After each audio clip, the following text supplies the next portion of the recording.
honestly not at home. I've always known I've wanted to be a dog mom. I'm headed to a coffee shop that I haven't been to in actual years. I thought it was high time I did a sip and thrift. First time ordering a Dunkin' Donuts coffee. There are honest to God real tombstones littering the front yard. Look for cute fall stuff and look for presents. Okay, I did not totally strike out. Hello fellow YouTubers, I'm Cassandra Joy and welcome to my channel. I'm honestly not at home. I'm actually dog/house sitting for a friend for the next couple weeks, and this is the first time I have left the house in a while. Work has just been slammed. We're prepping for Christmas, and if you do any sort of marketing for any kind of business, Q4, it's a lot. I have been sitting all day. Poor doggo has been patiently napping all day, and she's ready to go. Toward the end of work, I just had this little chin on my thigh, just resting, looking up at me with baleful eyes, like, are you almost done? So I'm gonna take her on a walk, and then you and I are gonna go on a little out of the house adventure. Oops. Good help that I untangled it first, huh? I will say walking every day at first was a struggle for me because I was not in the habit of doing it. But there is nothing like an animal to guilt you into doing things you don't like doing. She needed to walk. Technically I did too. So it's become our after work habit, and I gotta say I kind of love it. At some point in my life, I grew up with a dog and loved it. So this has been good practice for me to decide, is this something I really want to commit to? Because a lot like a child, a dog eats into your schedule. You have to work around them. It all of a sudden isn't just about you. But I've definitely decided that I want to have a house with a yard if I'm going to get a dog, because otherwise it's just not fair to the dog. And I also want to live in a place that feels safe enough to go on walks. And as an extrovert, I would definitely feel the need to have a pet because I don't do well alone, and it's nice to have a little bit of company. I've also really been itching to film. I haven't really known what to film. I'm in a house that I don't want to film in. I'm in a neighborhood I don't want to show because of privacy reasons. It hasn't really left me a lot of options, and I haven't left the house either, which has given me a lovely dose of cabin fever. So I went on Instagram and YouTube and asked y'all what you guys wanted to see for fall content, and quite a few of you said thrifting, and I thought that sounded like a lot of fun. So I thought it was high time I did a sip and thrift for you all. Only the sip happened yesterday. So I'm gonna go back in time and take you all to a really cute coffee shop I haven't been to in many years. And then we'll fast forward back to today and do some thrifting.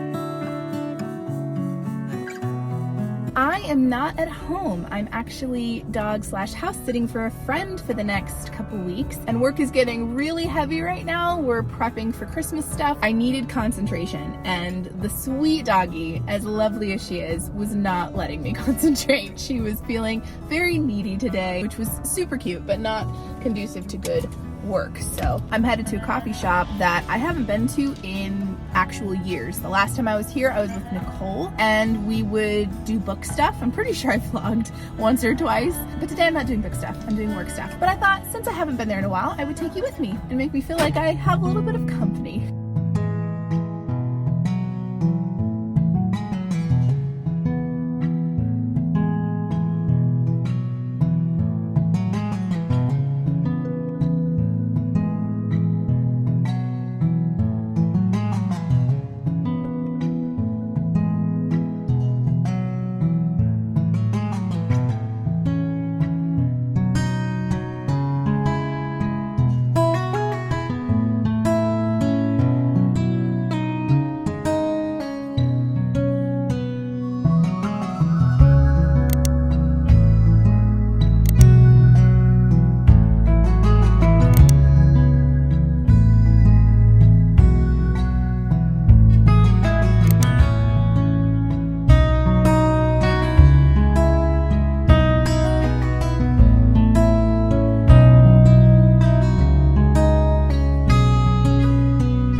mushroom food. Definitely gonna taste test this. That's really good. Feels illegal to destroy such a pretty cookie, but it's very good.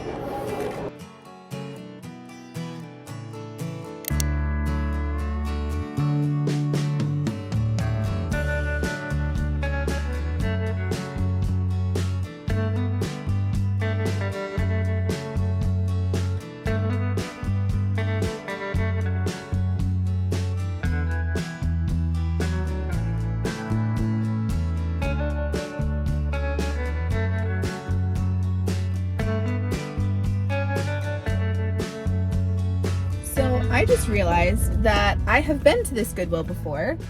It's near the Fairfield Mall for anybody who's local, but I totally forgot a fact about this place that cracked me up and shocked me a little bit. This Goodwill has a cemetery in the front yard. Legit. I will try to get a clip of it on my way out because it's a legit cemetery. There are tombstones, honest to God, real tombstones littering the front yard, as you do outside of a thrift store, you know? My theory is those were the customers that loved thrifting so much they never left. Okay, so the game plan for this is to really not buy anything. If I find a book or something, I may bring that home, but I have very limited space. I have a suitcase right now. That's what I'm living out of. So I don't have room for furniture or big ticket items, any breakables. I mean, it would have to be small things. But what I'm thinking is looking for any fun fall stuff just because it's the season. It may seem a little early, but this is the time where I start shopping for Christmas. Simply because if you wait until the last minute, it really hits your wallet hard all at once. But if you start early, you're chipping away at those gifts a little at a time, and then you don't feel the financial burden of it as badly, especially when you're thrifting because you're getting it all at a discount. So those are my two things. Look for cute fall stuff, not that I need any, but you know, and look for presents. That's the game plan. Let's see what damage we can do.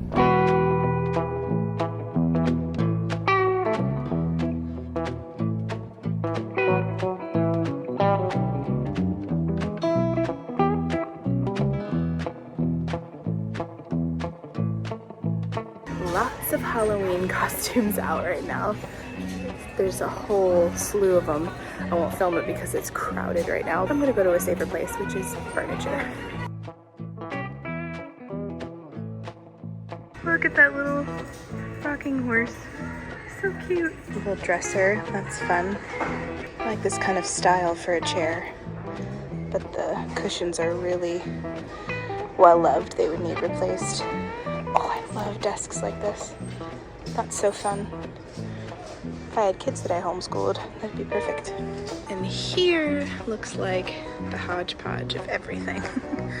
Doesn't look like there's much order or organization, but that's okay, because we love to dig around here. After I finish filming and I'm editing, I always see things that I wish I had seen at the time. I always see stuff I'm like, oh man, that would have been cool to pick up, but I didn't see it. In the mayhem of so much stuff to look at, you can't see it all. So that's a challenge. Let me know. What thing did I not see that you wish I had?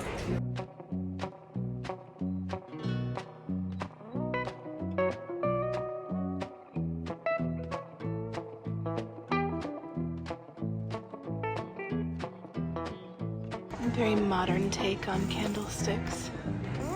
Cool.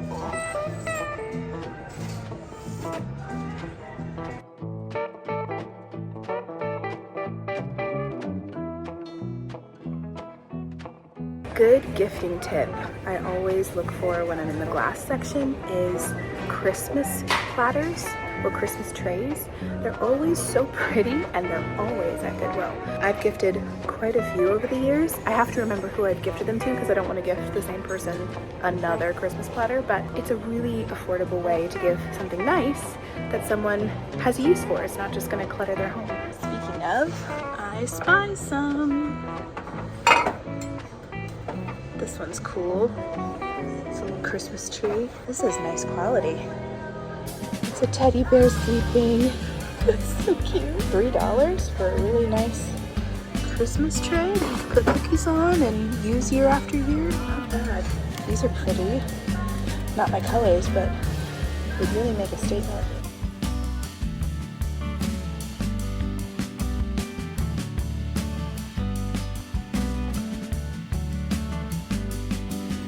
This is cute.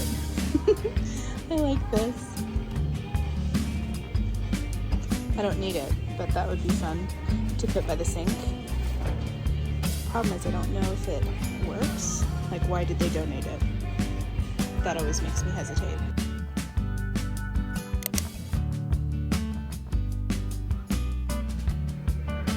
That's cute.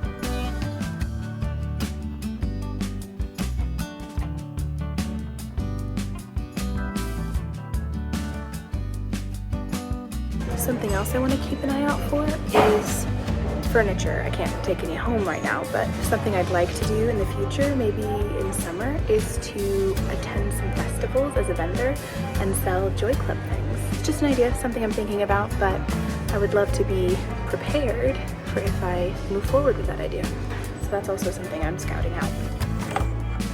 These are really cool. $5 each though? Not even for the whole set? That's a lot. Pretty sure my mom has this exact set of Christmas dishes.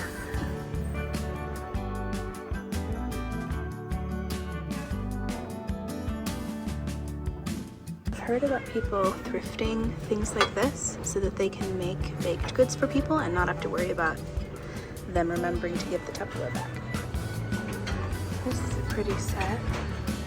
I love that. It looks very French, very European. Oh, that's so tempting. $2 for each. Not bad, but I don't have anywhere to put it. This is cool looking. I don't know if I'd ever want it, but it's just fun to look at. Someone obviously made that.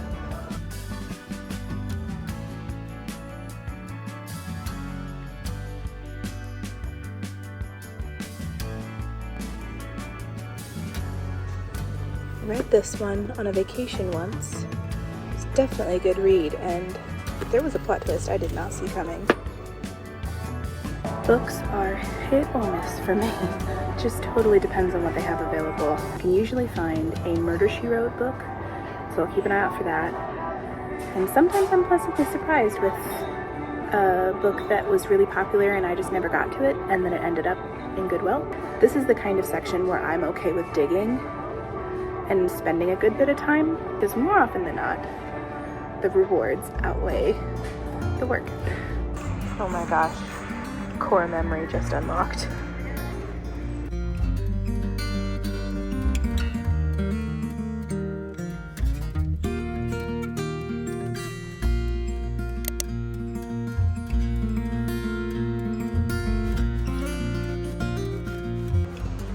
This is tempting.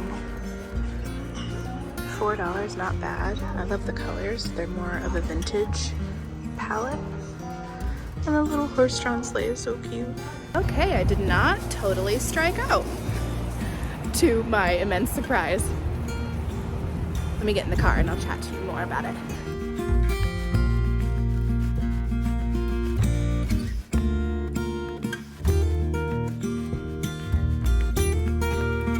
Okay, let's chat.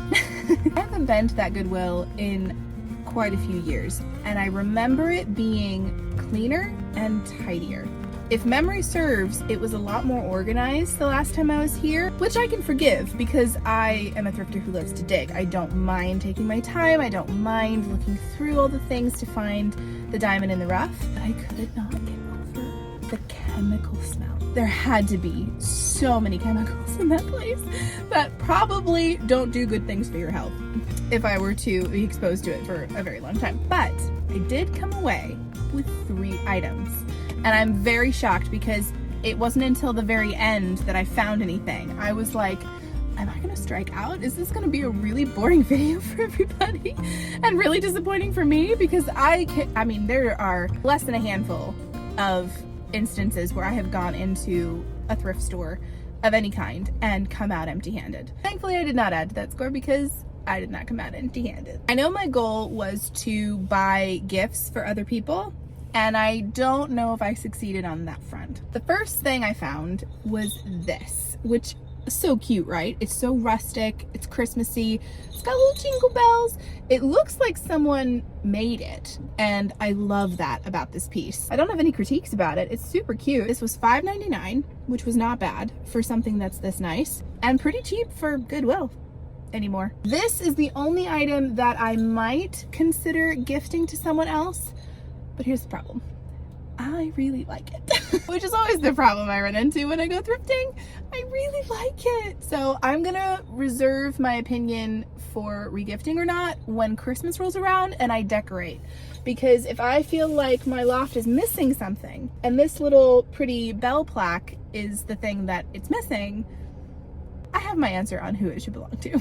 The next item I found was a book. Now, I know, you're all screaming, Cassie, you do not need any more books.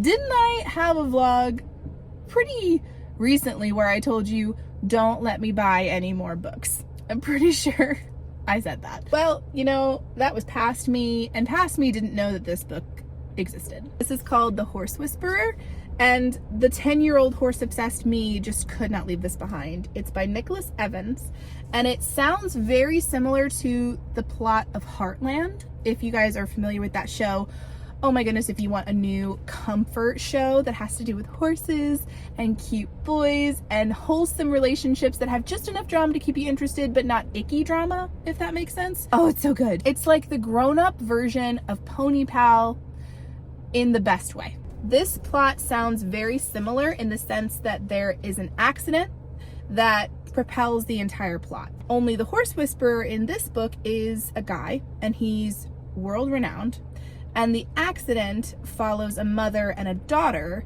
and both survive. So immediately Heartland takes a different turn plot-wise than this, but it's still the same. Someone's in trouble, they have a horse that needs helping, they have humans that also could use some help, and there's a horse whisperer that can fix them both. I read the first couple pages and it doesn't read like a modern day book, if that makes sense.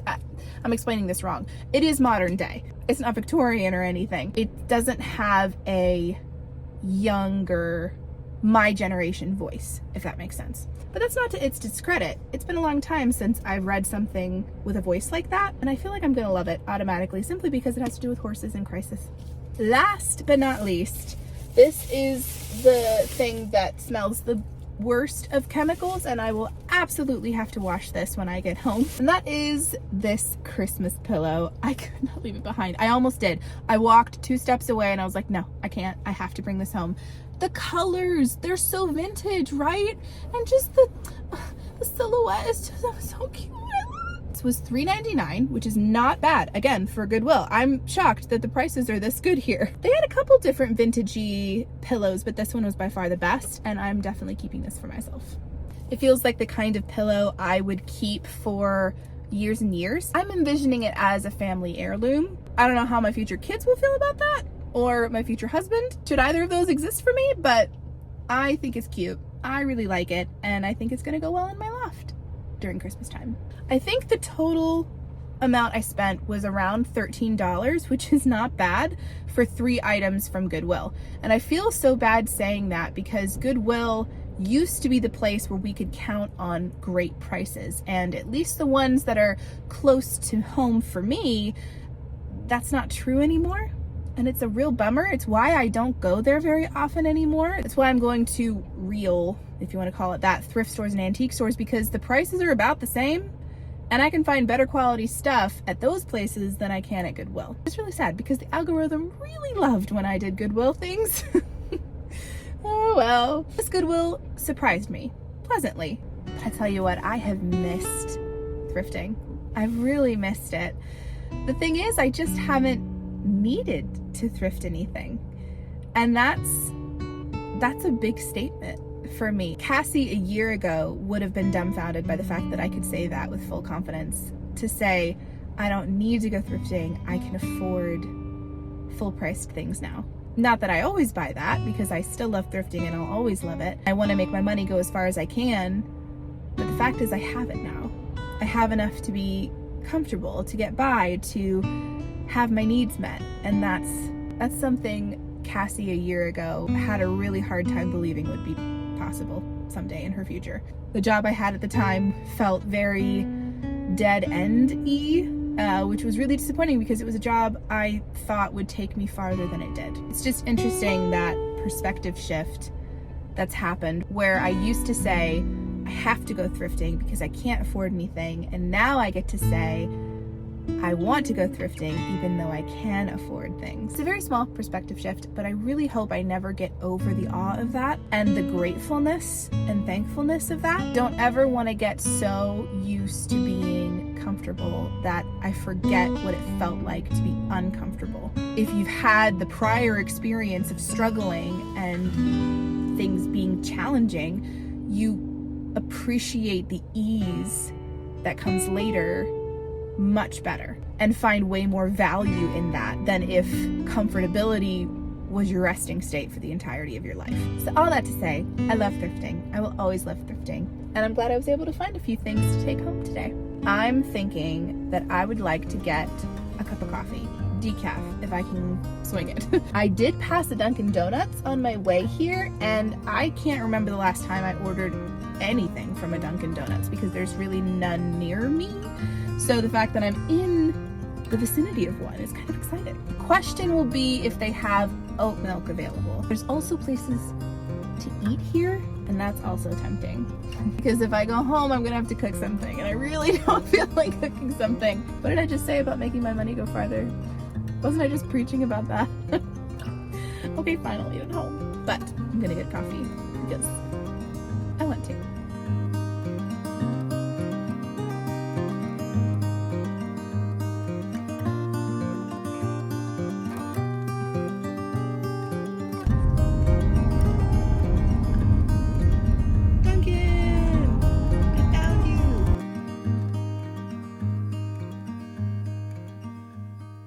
Is it possible to get a mocha and pumpkin together? Like the two flavors mixed? Yeah. Okay, I'll do that. That'll be $4.24. Perfect, thank you. First time ordering a Dunkin' Donuts coffee. Okay, before I pull away, I want to taste test this. I hear people talk about Dunkin' Donuts being the best, and I would like to know if that's true.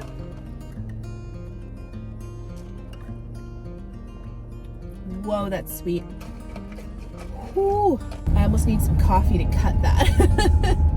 It's very good, but I think what I might do is make a pot of coffee at home and see if I can dig up some decaf. Maybe I'll go home and I'll add some milk to it. That might help. Tasting like pure sugar, but it's good. I don't mind it.